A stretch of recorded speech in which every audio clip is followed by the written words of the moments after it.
The rosemary chicken was perfect, just the way Michael used to love it as a boy. I'd spent all afternoon preparing Sunday dinner, setting the table with my mother's china, arranging fresh flowers from my garden. The same ritual I performed every Sunday for 40 years, even after my husband passed, even after Michael got married and moved across town. Grandma, 6-year-old Lily burst through the door first, wrapping her arms around my waist. 4-year-old James followed, shyer but equally affectionate. "Hello, my darlings," I said, breathing in their sweet scent of playground dirt and strawberry shampoo. Behind them, Michael entered with his briefcase. He always brought work to Sunday dinner now, and behind him, Stephanie. My daughter-in-law stood in the doorway like she was entering a contaminated zone. Designer heels clicked on my hardwood floor as she surveyed my home with barely concealed disdain. After 3 years of marriage, she still looked at everything I owned like it might infect her with poverty or worse, ordinariness. "Hello, Stephanie," I said warmly. "You look lovely." She didn't respond, just moved to the far side of the living room, pulling out her phone.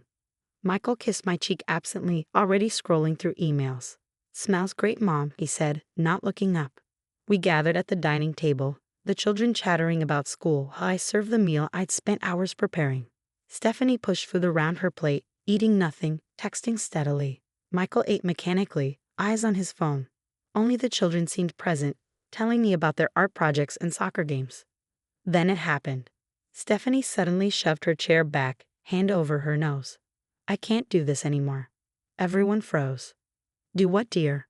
I asked, though my heart already knew. "This," she gestured at me with disgust. "You smell like death and decay. It's unbearable. I can't have you around my children anymore." The words hung in the air like a toxic cloud. Lily's eyes went wide. James looked confused. Michael finally looked up from his phone. "Stephanie," he said weakly. "No, Michael. I've tried to be polite, but it's getting worse. She smells like something rotting. Like old people and medicine," and she shuddered dramatically, "death." I set down my fork carefully, my hand surprisingly steady. "I see." "Mom uses lavender soap," Lily said in a small voice. "She smells like flowers." "Quiet, Lily," Stephanie snapped. "You don't understand. Your grandmother is unwell. The smell is probably some disease. It's not safe." I looked at my son, waiting, hoping, praying he would defend me, remember who I was, what I'd sacrificed for him. The nights I'd sat up with him through fever, the jobs I'd worked to pay for his college, the love I'd poured into every moment of his life. Michael shifted uncomfortably. "Mom, maybe you could see a doctor. Just to check." The betrayal was complete. "Of course," I said quietly. I stood folding my napkin precisely. "I'll go now. I don't want to make anyone uncomfortable." "Grandma, don't go." James reached for me, but Stephanie pulled him back. "Don't touch her," she hissed. "God knows what she's carrying." I gathered my purse, my dignity wrapping around me like armor. At the door, I turned back to see my family, my son avoiding my eyes, his wife triumphant, my grandchildren confused and upset. "I love you all," I said simply. "The leftovers are in the refrigerator." The drive home blurred through tears I wouldn't let fall until I was safely inside my car. Death and decay. The words echoed as I drove, each repetition a fresh wound. The irony was almost too much to bear. Yes, I smelled like death, because I spent my mornings volunteering at the hospice, holding hands of the dying, reading to those who had no one else. The antiseptic smell clung to me despite showers and perfume. Yes, I smelled like decay, because I spent my afternoons at the animal shelter, cleaning kennels, caring for abandoned dogs and cats, many of them elderly and incontinent. Yes, I smelled like medicine, because twice a week, I underwent chemotherapy for the pancreatic cancer that was slowly, quietly killing me. The cancer I hadn't told anyone about because I didn't want pity or forced affection. But Stephanie didn't know any of that. She just knew I wasn't good enough for her image, her pristine life, her sanitized world where everything ugly was hidden away. That night, I made 2 phone calls. First to my oncologist, confirming what I already knew, 3 months, maybe 4. The treatments weren't working, but they were keeping me functional enough to say goodbye on my own terms. The second call was to my lawyer. "Harold, I need to update my will." "Of course, Margaret. What changes?" I thought of Michael's silence, Stephanie's cruelty, my grandchildren who would grow up learning that love was conditional on appearance and smell and social status. Everything. I want to change everything. For the next month, I heard nothing from Michael. No calls, no texts, no Sunday dinners. I continued my routines, hospice, shelter, chemo. I added a new activity, organizing my affairs. $50 million is a lot of money to redistribute, but I had time and purpose. My husband had been a brilliant inventor, creating medical devices that saved lives. We'd lived modestly, investing everything, planning to leave a legacy for our family. Michael never knew the extent of it. We'd wanted him to build his own life, not wait for an inheritance. Now that inheritance would build something else entirely. I met with directors of charities, toured facilities, made plans. The hospice would get a new wing. The animal shelter would be rebuilt. A foundation would be established for families dealing with cancer. Scholarships for nursing students, funding for elder care programs. Each bequest was carefully planned, each dollar allocated to continue the work I'd done in life. If I smelled like death and decay, then death and decay would benefit from my passing. I was at the hospice, reading to Mrs. Chen when the call came. Unknown number. Hello? Mrs. Patterson. This is Lily. I'm calling from Emma's mom's phone. My granddaughter, whispering like a spy. Hello, sweetheart. Grandma, why don't you come to dinner anymore? Mom says you're sick, but you sound okay. My heart cracked. I'm fine, darling, just busy. I miss you. James misses you. We kept asking Dad, but he says we have to listen to Mom. I miss you too. Mom's coming. I have to go. I love you, Grandma.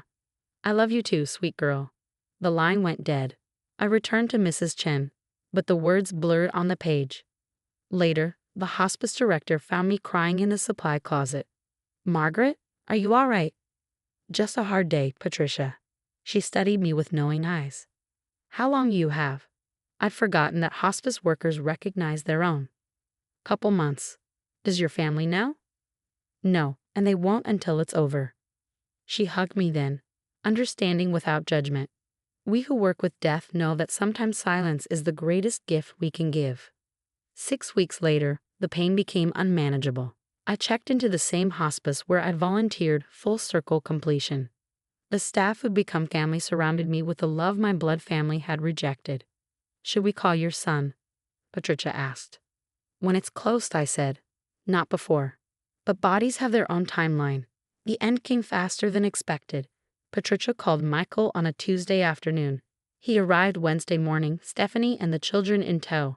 I watched through dimming eyes as they entered my room. Michael, shocked at my appearance. Stephanie, uncomfortable and checking her phone. The children, confused but reaching for me until their mother pulled them back. Mom, Michael said, his voice breaking. Why didn't you tell me? I could have said so much. Could have reminded him that he'd chosen his wife's comfort over his mother's presence. Could have pointed out that I'd been dying all along, just more visibly now. Could have asked where his defense of me had been when I needed it most. Instead, I said, I didn't want to burden you. But Mom, it's all right, sweetheart. Everything is taken care of. What do you mean? Patricia entered then, my chosen family interrupting my biological one. Margaret, should I call Harold? Yes, please. Who's Harold? Stephanie asked, suddenly interested. My lawyer. The room electrified. Stephanie moved closer, Michael leaned in. Even the children sensed the shift in atmosphere. Harold arrived within an hour, briefcase in hand, documents prepared. He'd become a friend over the years, and his eyes were suspiciously moist as he greeted me. Are you sure? He asked quietly. Absolutely. He cleared his throat and addressed the room. Mrs. Patterson has asked me to review her will with the family present. Stephanie practically vibrated with anticipation. Michael tried to look somber but kept glancing at the briefcase. The estate of Margaret and Robert Patterson, valued at approximately $50 million. Stephanie gasped. Michael's mouth fell open. Will be distributed as follows. To the Mercy Hospice Foundation, $15 million for the construction of a new wing dedicated to serving terminal patients regardless of ability to pay. The room went silent. To the Second Chance Animal Shelter, $10 million for expansion and an endowment for perpetual operations. What? Stephanie's voice was shrill. Harold continued steadily. To the Patterson Cancer Support Foundation, newly established, $15 million to provide financial assistance to families dealing with cancer treatment. This is insane. Stephanie stood. Michael, do something. But Harold wasn't finished. To various smaller charities and individuals who showed Mrs. Patterson kindness in her final years, $5 million total, distributed as specified in Appendix A. And the family? Michael asked hoarsely. What about the family? Harold looked at me. I nodded. To Michael Patterson, my beloved son, I leave my mother's china, my wedding rings, and all photo albums and family memorabilia. May they remind you of times when love mattered more than appearances. That's it, Stephanie screeched. China and photos. To Lily and James Patterson, my grandchildren, I establish education trusts of $250,000 each to be accessible when they reach age 25, provided they complete 100 hours of volunteer service annually starting at age 16. Where's the rest? Stephanie demanded. There's still $5 million unaccounted for. Harold smiled grimly. The remaining $5 million will be used to establish the Patterson Foundation for Intergenerational Programs, bringing together elderly volunteers and at-risk youth. Because the elderly have much to offer, regardless of how they smell. Stephanie's face went white. She'd understood the message. You can't do this, she hissed at me. We're your family. No, I said quietly. Family shows up. Family doesn't banish you for smelling like the work you do. Family doesn't sit silent while you're called death and decay. Mom, please, Michael begged. I'm sorry. I should have defended you. I should have stood up to her. Yes, I agreed. You should have. Can't you change it? There's still time. Time. I smiled sadly. If I smell like death, Michael, it's because I've spent my time with the dying. If I smell like decay, it's because I've comforted abandoned creatures in their final hours. If I smell like medicine, it's because I've been fighting cancer alone while you sat at dinner tables I wasn't welcome at. You were sick. All this time. All this time, but you were too busy protecting your wife's delicate nose to notice your mother was dying. Lily broke free from Stephanie and ran to my bed. I don't care how you smell, Grandma. You smell like love. I touched her face gently. Remember that, sweetheart. Remember that love sometimes smells like hard work and sacrifice in places that aren't pretty. This is elder abuse, Stephanie threatened. We'll contest this, Will. You weren't in your right mind. Actually, Harold interjected, Mrs. Patterson has been remarkably clear-minded. Everything is documented, video recorded, and witnessed. She's of sound mind and has every right to distribute her assets as she sees fit. Assets she didn't earn, Stephanie spat. Her husband's money. Money that became hers when he died 10 years ago. Harold cut her off. Money she could have spent on herself, but chose to save and grow. Money that will now serve thousands instead of filling your shopping bags. Patricia approached.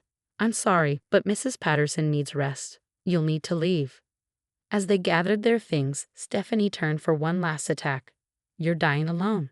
Surrounded by strangers instead of family. I looked around the room, at Patricia, who'd held my hand through countless painful nights. At Harold, who'd become a true friend. At the nurses who'd loved me not for my money, but for my service. At the therapy dog curled by my bed, unconcerned with how I smelled. No, I said peacefully. I'm dying surrounded by people who see me, not my bank account. Who value me, not my estate. Who love me, smell and haul. They left in a flurry of threats and tears. Michael looked back once, and in his eyes I saw the boy I'd raised, lost now in the man who'd chosen comfort over conscience. That night, as Patricia sat beside me, I asked, did I do the right thing? You did the loving thing, she said. Sometimes the loving thing isn't the easy thing. They'll hate me. They already showed you their love was conditional. You just made yours the same. I died 2 days later, at sunset, surrounded by the smell Stephanie found so offensive, antiseptic medicine, the faint odor of the therapy dog. But also lavender from the sprigs Patricia brought, vanilla from the candles the nurses lit, and love. If love has a smell, it filled that room. The funeral was small. Michael came alone. The children were too young, he said, but I knew Stephanie had forbidden it. He stood by my grave, this son I'd loved beyond measure, and perhaps finally understood the price of his silence. The charities bloomed with my gifts. The hospice wing bears my name. But more importantly, it bears my spirit. No one dies alone there. The animal shelter saves twice as many animals now. The Cancer Foundation has helped hundreds of families navigate treatment without losing their homes. And the intergenerational program? It pairs elderly volunteers with young people, teaching them that wisdom doesn't always come in pretty packages, that love sometimes smells like hard work, that the elderly have gifts beyond their bank accounts. Lily volunteers there now, against her mother's wishes. She's 12, fierce, and loving. She wrote an essay for school about her grandmother, who smelled like death and decay because she spent her life bringing comfort to the dying and forgotten. My grandmother taught me, she wrote, that we should be suspicious of people who smell too good. Because the best people, the ones who matter, smell like wherever help is needed. They smell like work and sacrifice in places that aren't Instagram perfect. They smell like love in action. She got an A, and Stephanie got exactly what she deserved, a life sanitized of inconvenient love, scrubbed clean of the messy, smelly, beautiful work of caring for others. Michael got what he chose. A wife who values appearance over substance, a home that smells like nothing because nothing real happens there, and the memory of a mother whose last gift was showing him exactly what his silence had cost. And me? I got what I always had, the knowledge that love isn't measured in Sunday dinners or in inheritance checks, but in showing up for the dying, the abandoned, the forgotten, even when it makes you smell like death, especially then. Because death, it turns out, smells exactly like life fully lived in service of others. And that's the most beautiful smell in the world, even if some noses are too delicate to appreciate it.